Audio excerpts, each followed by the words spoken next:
Are you wanting some incredible tips that'll help you on your mixing journey so that way you can have a strong foundation to build off of so you can become an incredible mixer as soon as possible? My name is Andrew Aurora and I help artists and producers bring their creative vision to life through mixing and mastering. And if you enjoy this video, be sure to hit that subscribe button. And I put out a video like this every single week, so be sure to hit that notifications bell so that way you never miss a video.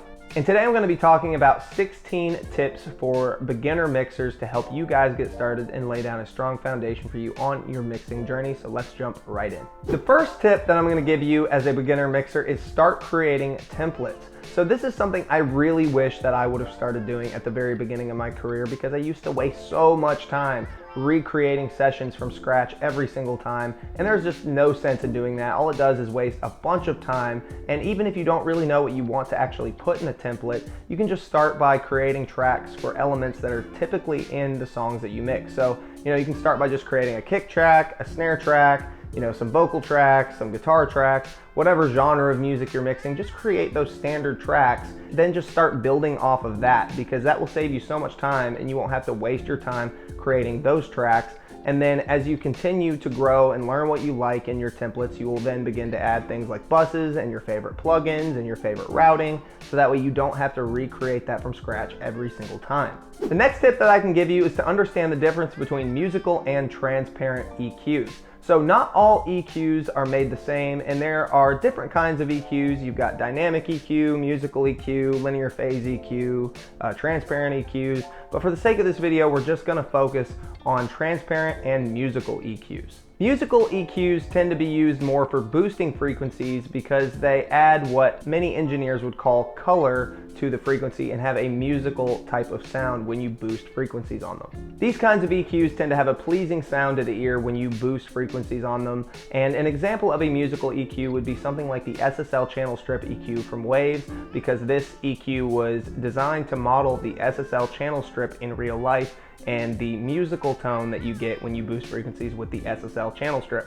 And then there are transparent EQs. So transparent EQs tend to sound, well, transparent. You don't really hear much of a tonal change as much with transparent EQs, and oftentimes transparent EQs tend to be used to cut frequencies because they sound a little bit cleaner and they don't sound like they took like a big chunk out of the sound. Now, as you're starting to refine your ear, you will be able to, kind of hear the difference between something like an SSL EQ versus a transparent EQ like the Pro Q3, for example. I personally recommend that you have at least one transparent EQ and one colorful EQ in your toolbox. Now, real quick, I wanted to interrupt this video to mention my free resource, The Essentials Guide to Becoming a Beast at Mixing and Mastering. This free resource includes a step-by-step mixing guide, a list of what I feel are the most important things for you to focus on to become a beast at mixing and mastering, my favorite mixing and mastering tips, and my favorite resources such as my favorite books and favorite ear training programs to help you develop a strong foundation for yourself on your mixing and mastering journey. And if you want to pick this up, you can do so by clicking the link in the description of this video. And of course, if you'd like a chance to work with me, there's also a link in the description to apply to work with me as well. Now on to the rest of the video.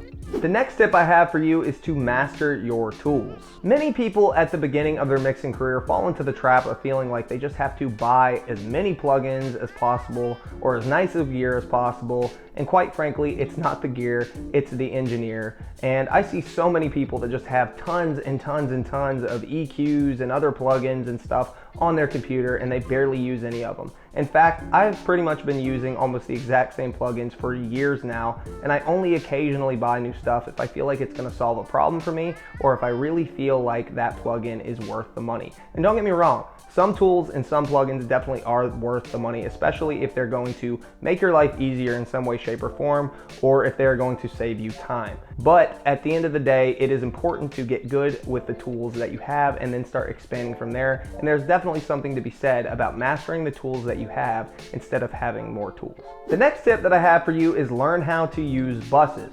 So buses tend to be used for two different things. One is routing all of your tracks to a bus so you can have control over all of them with one bus, such as all the drums to a drum bus, all the guitars to a guitar bus, all the vocals to a vocal bus.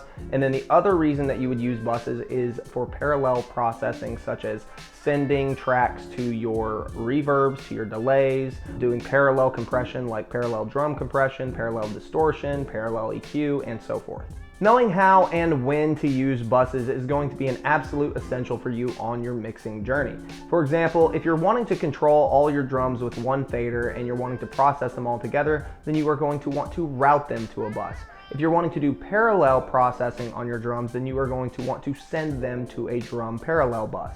I remember when I was first starting out, the whole routing versus sending thing with buses just confused me. I really didn't understand why I would do one over the other, and it took me a little bit to really understand it.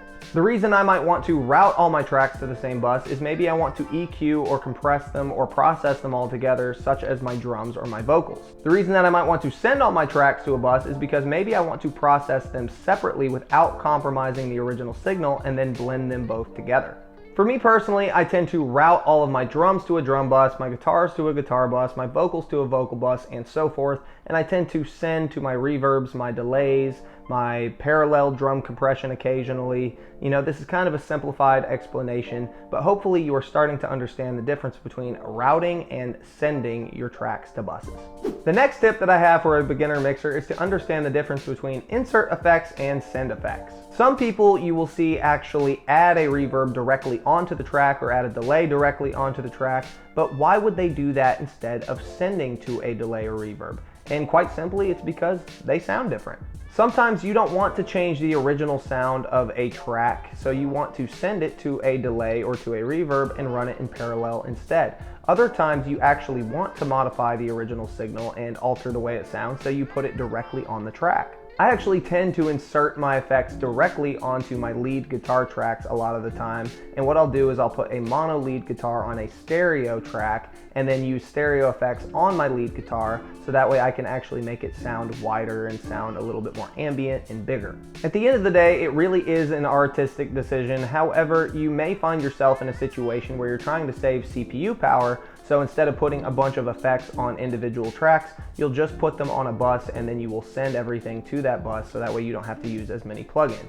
And of course, another reason why you might want to send everything to the same reverb is so that way everything kind of sounds like it's in the exact same space. Most of the time I'm using sends, but sometimes I use inserts for my effects. It really just depends what I'm trying to accomplish. The next tip I have for beginner mixers is to match your delay to the BPM of the song. So this is a really simple tip, but if you do not have the delay matched to the BPM of your song, then it's going to sound really weird, really messed up, and it's definitely going to be something that kind of distracts your ear, and you and maybe even your audience is definitely going to notice that something is wrong. Many delays have the option to match directly to the session BPM, but if they don't, then there are delay calculators that you can use online and use some math to kind of figure out exactly what the number should be set to in that delay, so that way you have the perfect delay time for your quarter notes, eighth notes, half notes, whatever. The next tip that I have for you is to master your gain staging. So gain staging is an absolute essential of mixing, and if you don't get it right, then you are going to struggle with your mixes every single time.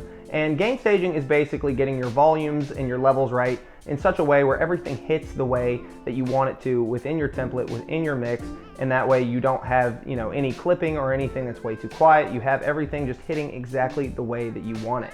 And I did a very, very simple video that goes over a very simple and duplicatable process to make sure that you get your gain staging right or almost right every single time. And if you want to check that out, I'll leave a link somewhere here in the video. The video is called Gain Staging Made Stupid Simple, so go check that out if you're having an issue with gain staging.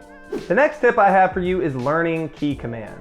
So I know that for many mixers, especially the ones who are starting out, learning key commands is kind of like an afterthought. You're already trying to learn how to hear things, learn how to route, learn how to use your plugins, learn how to set up everything. You're pretty much just learning everything, and now you also have to remember key commands too. It's like another chore, it's another thing that you're having to worry about. But trust me, learning your key commands will save you so much time and make your workflow process so much easier.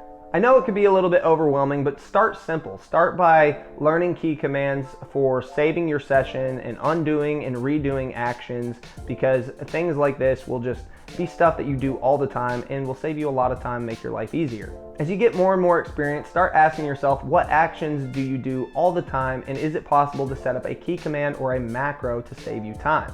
And if you're wondering what a macro is, it's just a bunch of key commands done at once using one key command. For example, I have a macro that helps me export my session all with one click of the button. What it does is it highlights my tracks, pops up the export window, pretty much selects everything in my session, and does it all with one single key command, and it's doing about 3 or 4 key commands all at once. And I also have one for disabling and hiding all my tracks with just one move. I also have a key command for converting my stereo tracks to mono, my mono tracks to stereo, deleting tracks, and so forth.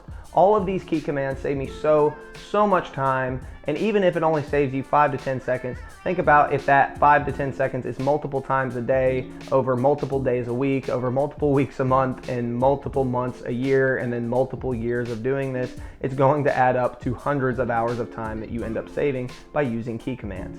The next tip that I have for you is start using reference mixes. So this is a powerful tip no matter what stage of your mixing journey that you're in, and it's important for you to pick some of your favorite songs that you're familiar with that will be similar sonically to your music that you're mixing to help you reference and have an idea of how your song stacks up next to those songs. Now, you definitely want to make sure that the songs are at least a little similar. You don't want to be mixing an EDM song and then referencing a Beatles song because it's probably not going to help you all that much. Now, to get a reference mix, I have heard that there are some websites online where you can get some high quality WAV files of some of your favorite songs, but me personally, I use a software called iTube Studio that allows me to take audio from YouTube videos, and then I take that audio and put it into a plugin in my session called Metric AB, and this allows me to immediately check back and forth between the songs that I have imported into Metric AB and the song that I'm mixing within that session. The reason that I use iTube Studio is because I don't like using those sketchy YouTube to MP3 converters, and this is an actual paid software that's pretty affordable, and it's a high quality software that I can trust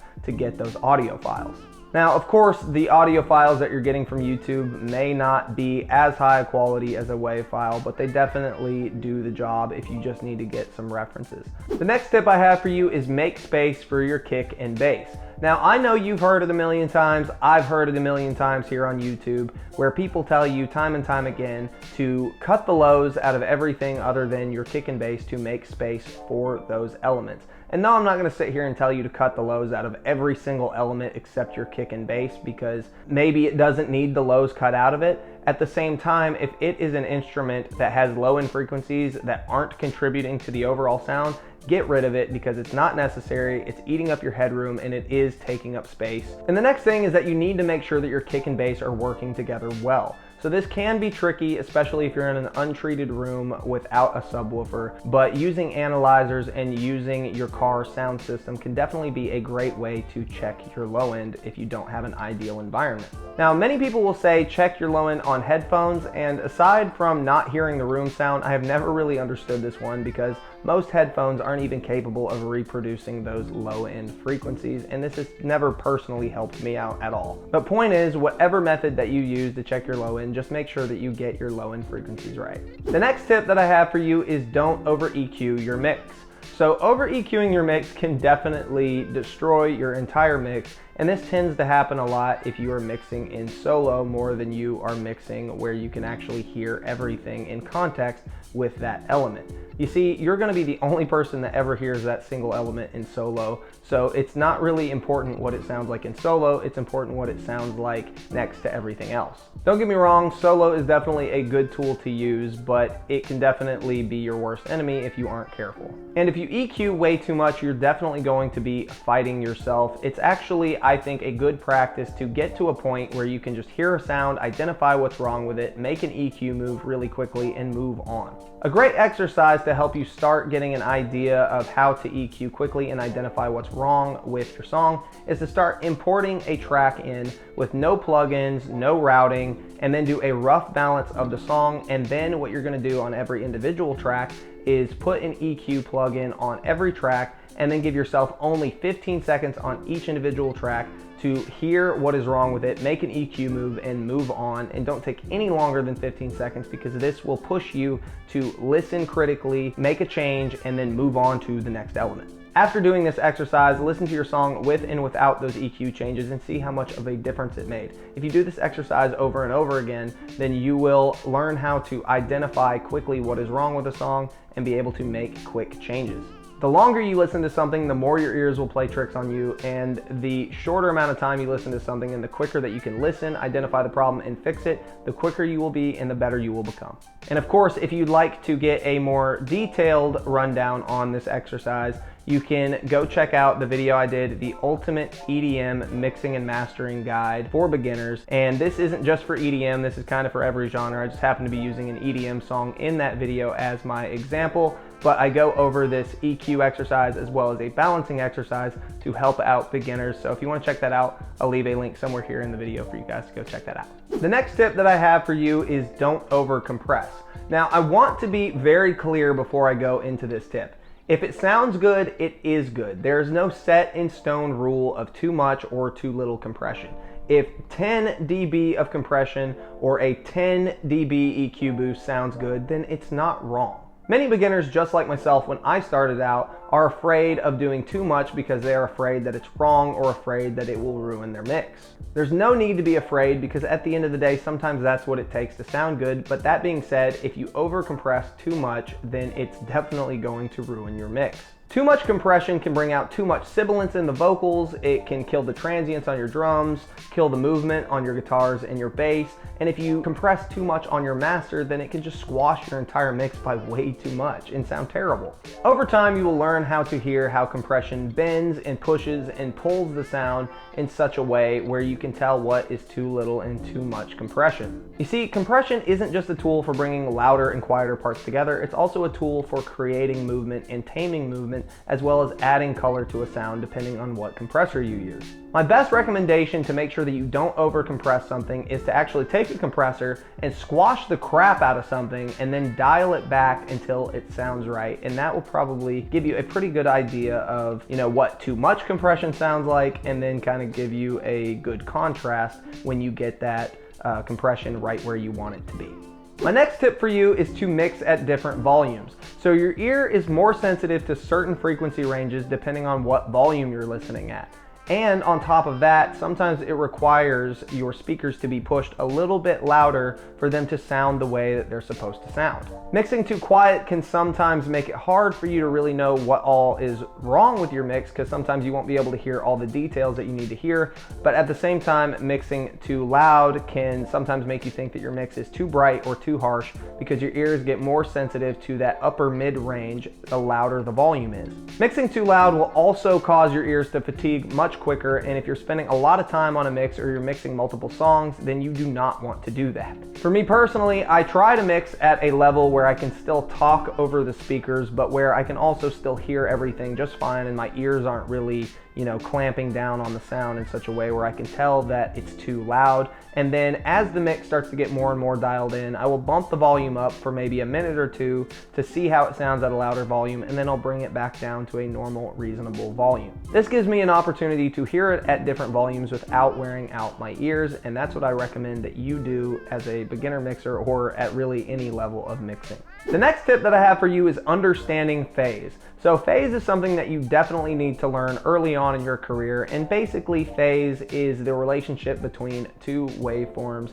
And if something is in phase, it tends to sound good, but if it's out of phase, then it tends to sound thin, weak, or disappear altogether. This is a very simple explanation, but a perfect example would be a snare top and a snare bottom. So for example, when you record a snare top and a snare bottom, there is a mic on the top and on the bottom of the snare, and both of these mics are going to pick up the sound at slightly different time intervals, and sometimes this can cause the waveform on the bottom to be out of phase with the top. And basically the solution to this is to flip the phase within your DAW. Most DAWs pretty much have some way of flipping the phase, and if the sound gets louder, fuller, fatter, then it is now in phase, or at least more in phase than what it was. And if it gets thinner or quieter or just kind of sounds less audible, then now it is more out of phase now that you flipped it, and you need to flip it back. There are other situations where you might run into phase issues, such as overhead recordings or parallel processing. For example, if you're putting a bunch of plugins on a parallel processing chain, then they can modify the waveform in such a way or introduce low levels of latency that causes phase issues. A simple way to check this is, again, just flip the phase and see if it sounds better, sounds worse, or if it pretty much disappears altogether. Now, phase may not be a huge issue for you, especially if you're working with electronic music, but when it is an issue, it's a big issue and you need to know how to fix it. Now, I only really went over a brief explanation of phase and the potential scenarios that you may run into phase issues. There are definitely more situations where you may run into phase issues, and I recommend that you just do a little bit more research so you understand it, but you definitely need to know how to deal with phase problems when they arise, or else they will destroy your mix. The next tip that I have for you as a beginner mixer is learn balancing. So balancing is basically the definition of mixing. Your goal as a mixer is to get a balance of all the elements in your song in terms of frequency, dynamics, volume, and spatial aspects of your song in such a way where each individual element has its own space and they all work together and they all work cohesively together to make one solid song that presents the best representation of the intended vision of the song. And if you don't have your balancing right, then the mix is going to be a mess. And sometimes the balancing can be as simple as you just have one element too hot or too quiet in the mix, and that's what's ruining your mix. In fact, for me, I used to wonder, why don't my vocals sound right? And it used to actually be that 99% of the time, the vocals were just 1 or 2 dB too quiet. It was that simple. Sometimes all you really need to do to make a mix better is to just turn something up or down. And if you want to learn a very simple exercise on balancing, like I mentioned earlier, you can go check out my ultimate EDM mixing and mastering guide that I have up on my channel. I will leave a link in the description, or you can rewind back to that part in the video where I mentioned it earlier, and you guys can go check out that link. Or there should be like an eye somewhere in the corner of this video where you can go check it out. And if you do decide to check it out, then let me know how it helped you, and let me know if it made a huge difference for you in your balancing and your EQ practices. The next tip that I have for you is to make sure that the sample rate of your tracks and your session match. So sample rate is pretty simple. Just make sure that the tracks and the session sample rate match, and then everything will be good. If they don't match, then you're gonna run into an issue where the song sounds slow, high-pitched, low-pitched, fast. It's just gonna sound weird. In fact, I've had multiple times now where I actually imported a session and I mixed it, and it was the first time I heard it, so I thought it sounded right, and I sent it back to the artist, and then they messaged me saying, hey, it sounds really weird, it sounds down-pitched, it sounds whatever, and I immediately knew what happened. I forgot to match the sample rate of my tracks and my session. However, match the sample rate of your session to your tracks, not your tracks to your session. And don't be like me, and be sure to always check and make sure that your tracks match your session before you start mixing, or else you're gonna end up in the same position that I was in with those clients. And those are my 16 tips for beginner mixers. I hope you guys enjoyed this video. And of course, if you enjoyed this video, be sure to drop a like on the video, leave me a comment letting me know if you have any questions, and share this with somebody who can gain some value from it. And I will see you guys next week. Peace out.